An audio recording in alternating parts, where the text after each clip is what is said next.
Si la Russie venait à gagner, la vie des Français changerait. C'est une guerre en réalité, un affrontement entre les États-Unis et la Russie, et l'Europe va payer la facture. Mais donc les États-Unis profitent du conflit? Incontestablement, ils en profitent. Si c'est ça, la guerre durera 10 ans.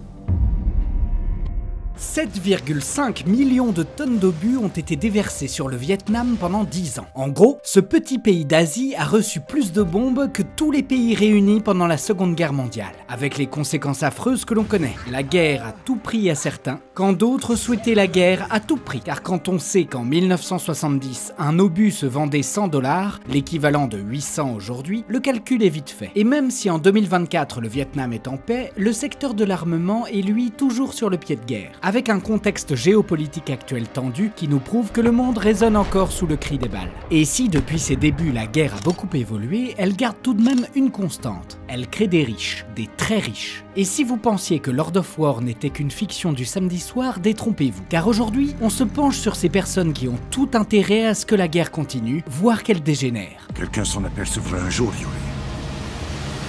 Et qu'est-ce qui se passera? On lui graissera la patte. Dès l'Antiquité, on levait déjà des armées pour aller chez ses voisins, leur livrer bataille et repartir avec leurs richesses. Enfin, en cas de victoire. Sinon, vous rentrez chez vous en ayant perdu des hommes et de l'argent. Sauf qu'aujourd'hui, certains s'enrichissent simplement en y prenant part. Petite explication. Ça, c'est la carte du monde. Et tous les pays qui ressortent sont exposés aux conflits armés. Et savez-vous quel est leur point commun? Leurs fournisseurs d'armes. Car à l'exception de la Russie, tous les pays actuellement en conflit sont majoritairement armés par le géant de l'armement, les États-Unis. Blindés, avions, munitions, l'oncle Sam pèse pour près de la moitié du marché mondial. Et si la Russie et la France complètent le trio de tête, l'Amérique reste très loin devant. Plus de la moitié des armes exportées proviennent des États-Unis. Juste pour le marché américain, 13 millions d'armes nouvelles sont produites chaque année. Vous voulez une idée de cette démesure? Les 5 plus grosses industries militaires au monde sont américaines. 240 balles y sont produites par seconde, soit 8 milliards par an. Et rien que l'année dernière, le marché américain de l'armement a engrangé 238 milliards de dollars. Soit, à peu de choses près, le PIB du Qatar, pourtant loin d'être le pays le plus pauvre du monde. Et si les chiffres sont déjà colossaux, sachez qu'ils ne font que monter, car en 2024, le monde se réarme à vitesse grand V. Sans compter les particuliers, qui suivent eux aussi la même voie. À ce sujet, la statistique est folle. Un Américain sur 3 est armé. Les armes sont à la maison, c'est pour ma propre défense. On est tous un peu nerveux et on veut se protéger. Mais plus que Monsieur Tout-le-Monde, ce sont bien les gouvernements qui font le plein de munitions. Et là, on ne parle pas d'acheter un pistolet à quelques centaines d'euros, mais bien de se constituer un stock 3.0. Depuis un an maintenant, la guerre fait rage entre Israël et le Hamas. Difficile d'obtenir des sources fiables sur le nombre de morts et de blessés, car d'un camp comme de l'autre, la propagande supplante souvent l'information. Mais des sources indépendantes parlent d'un bilan dramatique d'environ 120 000 morts et blessés, tous camps confondus. Enfin, ce qui est sûr, c'est que la plupart d'entre eux ont été fauchés par des balles américaines. Pourquoi? Parce que si les premiers acquéreurs des États-Unis restent l'Inde et l'Arabie Saoudite, Israël est aussi un de ses gros clients. Niveau chiffres, ça donne ça. De 2013 à 2022, 69% des armes importées en Israël provenaient de Washington. Et depuis le début du conflit, ces demandes augmentent drastiquement. Car en plus de mener une offensive, elle doit aussi faire tourner à plein régime son dôme de fer, un système de protection unique au monde visant à prémunir son sol des tirs de missiles. Le dispositif dôme de fer recouvre désormais la totalité du territoire israélien. Il a depuis intercepté des milliers de roquettes. Et malgré les promesses de Joe Biden de ne plus livrer d'armes à Israël en cas de bombardement de Rafah, la perspective d'engranger 20 milliards de dollars l'a fait changer d'avis. Ou bien, peut-être qu'il ne se souvient plus de ses propres promesses. And now I want to hand it over to the president of Ukraine, who has as much courage as he has determination. Ladies and gentlemen, President Putin. 50 avions de chasse, 33 000 munitions pour tanks, 50 000 obus de mortier. On parle là d'une sacrée commande à laquelle il était difficile de dire non. Mais dans le même temps, et selon plusieurs médias, bon nombre des armes du Hamas proviendraient également des États-Unis. Pas directement, évidemment, car une démocratie ne vendrait officiellement jamais d'armes à un groupe labellisé comme organisation terroriste. Non. En fait, les armes américaines arrivent à Gaza via un réseau souterrain, littéralement. Peu avant les attaques du 7 octobre, Joe Biden vend pour 200 millions d'armes à l'Égypte.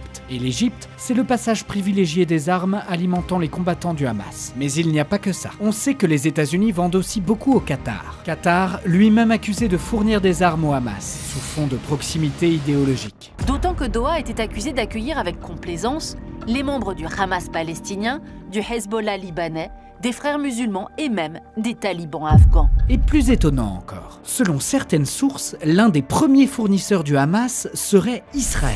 Car selon le New York Times, le Hamas aurait récemment réussi plusieurs raids sur des dépôts israéliens. L'occasion pour eux de se constituer un véritable arsenal sur le dos de leurs voisins. Les États-Unis sont-ils au courant de tout ça? Eh bien, si le premier journal du pays l'est, alors leur état-major aussi. Mais quant à la face du monde, l'Amérique condamne les actions du Hamas, mais aussi celles du Tsahal. On est en droit de douter des discours officiels prônant la paix et la tolérance. D'ailleurs, ce n'est pas la première fois qu'on leur fait la remarque. Déjà, pendant la Seconde Guerre mondiale, des industriels américains se font remarquer en fournissant les Alliés, mais aussi les Allemands. Henry Ford, que la plupart connaissent pour sa rationalisation du travail et pour le développement des chaînes de production de masse, a été en fait l'Américain le plus reconnu par le parti nazi. Et c'est là tout le nœud du problème. Quand vous fournissez la terre entière en munitions, avez-vous vraiment intérêt à ce que le monde fasse la paix? Et si notre discours peut vous paraître un peu dur envers Washington, il ne faut pas se cacher derrière son petit doigt. Si nous sommes fiers de nos joyaux que sont nos Rafales, de nos sous-marins nucléaires et bien sûr de notre légion étrangère, notre gouvernement aurait, selon certains, aussi ses torts. Bien entendu, aucun président n'a confirmé ces théories, mais certains l'accusent d'avoir vendu des armes dans des conditions plutôt obscures. Et il faut dire que nos dirigeants ont parfois eu peut-être moins d'honneur que nos hommes sur le terrain.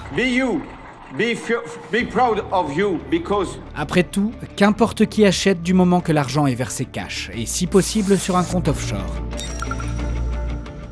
Parfois, il arrive qu'un État n'utilise pas tout le matériel militaire qu'il a commandé. Alors, comme il ne compte pas l'utiliser, il les met en vente pour pas cher. Même les fusils d'assaut ont leur vintage maintenant. Un phénomène problématique, soulevé entre autres par Romain Mielcarec, dans son livre Marchand d'armes, enquête sur un business français. Il y a des questions qui se posent sur l'usage qui est fait des armes, parce que les pays en question vont avoir une politique étrangère et une politique intérieure qui nous interroge. Traduction, qu'importe si l'acheteur qui se manifeste est un dictateur ou un groupe paramilitaire un peu suspect, lorsqu'on parle de deal à plusieurs dizaines de millions de dollars, on préfère ne pas parler de sujets qui fâchent. Pour le coup, inutile de blâmer tel ou tel pays en particulier dans cette pratique. Et en matière de transparence, seuls 3 États au monde détruiraient leur excédent. Le Nigeria, la Lettonie et l'Afrique du Sud. Chez nous, on se contente de broyer les armes, saisies lors des contrôles des forces de l'ordre. C'était aux alentours de 3000 armes, l'année précédente, on en a détruit encore un petit peu moins. On est sur une tendance à l'augmentation aujourd'hui. Enfin, le résultat est là. Régulièrement, des armes sont vendues à des gens qui sont tout sauf transparents quant à leur utilisation. Et surprise, dans cette liste opaque se trouvent aussi des grandes entreprises que vous connaissez très bien. Mais comment est-ce possible? Laissez-nous vous expliquer avec un exemple concret. Apple vend 234 millions d'iPhone par an, ce qui lui rapporte 205 milliards de dollars. En comparaison, le PIB de l'Équateur est de 200 milliards. Autrement dit, rien qu'en vendant des téléphones, la marque à la pomme est capable de faire plus d'argent qu'un pays tout entier. On comprend alors le poids démesuré que peut prendre une simple société à l'échelle du globe.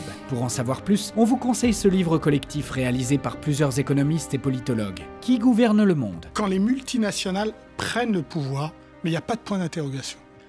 Je crois que la question ne se pose plus vraiment. Alors, fortes de leur toute-puissance, certaines entreprises s'achètent désormais des forces militaires. Le but? Assurer la sécurité des matières premières essentielles à leur business et faire pression sur certains gouvernements. Coca-Cola, Shell, Chiquita Brands International, de nombreuses firmes auraient eu recours à l'utilisation de groupes paramilitaires. D'ailleurs, pour la petite histoire, Pepsi a un jour été la 6e force navale du monde. Et ce n'est même pas une blague. Bon, là c'est différent, c'était dans le cadre d'un accord commercial entre la Russie et les États-Unis, lorsque la marque est devenue le premier produit occidental à être commercialisé en URSS. Mais tout ça vous donne tout de même une idée de la démesure du marché de seconde main. Et puis s'il arrive que des États vendent pas cher, parfois ils font mieux, ils donnent. Quand on parle de dons d'armes, vous pensez forcément à l'Ukraine. Et nul besoin de vous rappeler que dans cette guerre, le bloc occidental a choisi son camp. Si la Russie gagne cette guerre, la crédibilité de l'Europe sera réduite à 0. Alors pour aider Kiev dans sa lutte, l'Europe et les États-Unis lui font régulièrement cadeau de matériel militaire. Récemment, la Pologne a donné des chars à l'Ukraine, chars qu'elle ne produit pourtant pas. Alors pour ne pas rester sans blindés, elle passe ensuite commande afin de reconstituer son arsenal. Et vers qui se tourne-t-elle pour ça? Les États-Unis. Voilà comment ces derniers assoient leur domination. Car bien qu'à la base c'est l'Ukraine que l'on aide,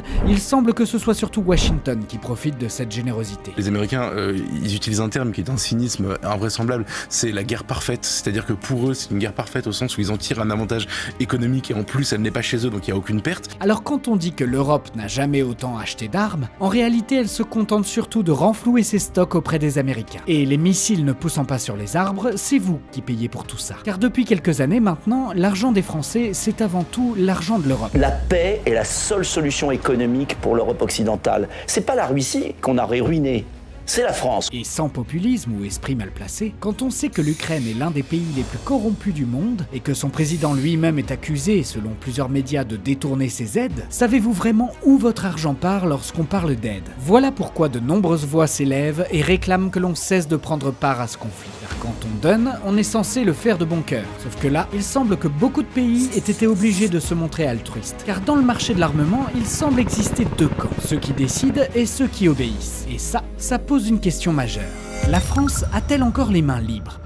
Le manque de souveraineté de notre pays est souvent dénoncé par certains, que l'on parle de souveraineté alimentaire, énergétique ou militaire. La situation en Ukraine a rendu évident la nécessité de souveraineté. Mais être souverain, c'est quoi? En gros, c'est être capable de se débrouiller tout seul et de décider de son avenir sans rendre de compte à qui que ce soit. Sauf que, avez-vous déjà entendu parler de l'OTAN, l'Organisation du Traité Atlantique Nord? C'est un organisme fondé en 1949 sous l'impulsion des États-Unis et qui comporte 32 membres, dont la France. Le but de cette alliance, se défendre les uns les autres en cas d'agression et booster ses partenariats militaires. Seulement, quand on jette un coup d'œil à la liste des pays membres, on remarque une chose. Il y a un Goliath et beaucoup de David. Alors, quand on parle d'échanges commerciaux, en réalité, ce sont surtout les États-Unis qui tirent profit de ces échanges. Et c'est parce que ces rapports semblent malsains que certains pays ont l'impression de s'être fait avoir et d'avoir les mains liées. À ce propos, connaissez-vous le F-35 ?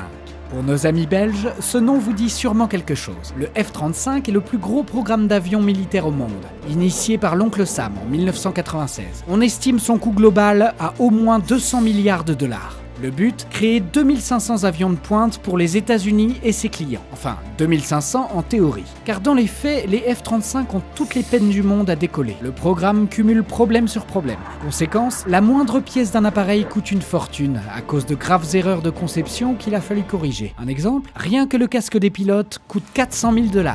Et une heure de vol se chiffre aux alentours de 40 000. Quand il vole, c'est un avion de rêve. Le problème, c'est que souvent, il ne vole pas. À l'usage, le F-35 est considéré comme l'avion le plus cher au monde. En 2013, des documents internes au Pentagone étaient pourtant clairs. Pourtant, rien que le mois dernier, les USA ont vendu 25 nouveaux F-35 à la Corée du Sud pour la modique somme de 5 milliards de dollars. Alors, les Coréens sont-ils fous d'avoir passé cette commande? Eh bien, pas vraiment. Car quand vous voulez renforcer votre aviation, vous avez deux choix. Vous tournez vers la France et son Rafale, sans doute le meilleur avion polyvalent du monde. Pour se défaire d'un avion ennemi ou éviter un missile, le Rafale dispose d'une capacité à changer de direction comme aucun autre. C'est ce que recherche tout pilote lors d'un affrontement.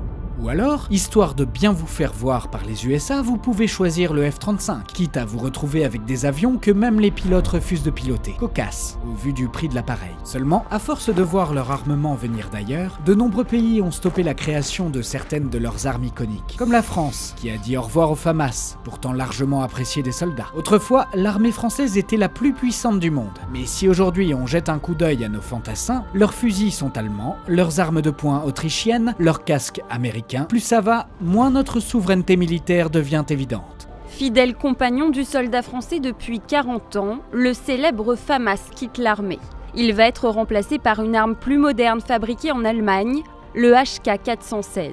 Certains pourraient nous dire que c'est comme ça, c'est la mondialisation. Mais si on y pense une minute, si un jour, nos fournisseurs d'armes arrêtent de nous livrer, ou qu'ils décident d'augmenter drastiquement leur prix, qu'est-on censé faire? Car selon certaines sources, si un conflit de grande envergure arrivait en France, nos soldats seraient à sec en moins d'une semaine. Comprenez, on a plutôt tout intérêt à rester en bon terme avec certains pays, quitte à se coucher de temps en temps. Il semble que si les armes aident à régler certains conflits, elles permettent surtout de les entretenir. Et encore, tout cela n'est que la partie visible de l'iceberg, car nous n'avons pas parlé du marché des armes artisanales, volées ou trafiquées. Plus moderne, vous pouvez retrouver la R15, le calibre 12 en France, ça tourne vraiment pas mal. Glock aussi, Glock ça tourne pas mal. Au vu de toutes ces raisons, difficile d'imaginer la paix pour demain. D'ailleurs, depuis le début de cette vidéo, regardez le nombre de balles qui ont été produites. Au prix de la boîte de cartouches, vous comprenez pourquoi certains n'ont aucune envie de stopper ce compteur. Et oui, il est toujours plus facile de faire la guerre que de faire la paix, comme disait Georges Clemenceau. Aujourd'hui, certains pays choisissent une alternative à cette escalade. L'Islande, le Costa Rica, l'île Maurice, tous font partie de la liste fermée des pays sans armée. Également, certains traités ont vu le jour pour réguler le commerce des armes sur le globe, comme le TCA, ou l'accord des non-proliférations des armes nucléaires. Des choses qu'Albert Einstein aurait bien aimé voir de son vivant. Enfin, pas la peine d'être prix Nobel pour comprendre qu'on aurait peut-être intérêt à lever le pied. Alors, pour rester éclairé dans la tempête et protéger votre épargne des balles perdues, pensez à liker cette vidéo et à vous abonner à la chaîne.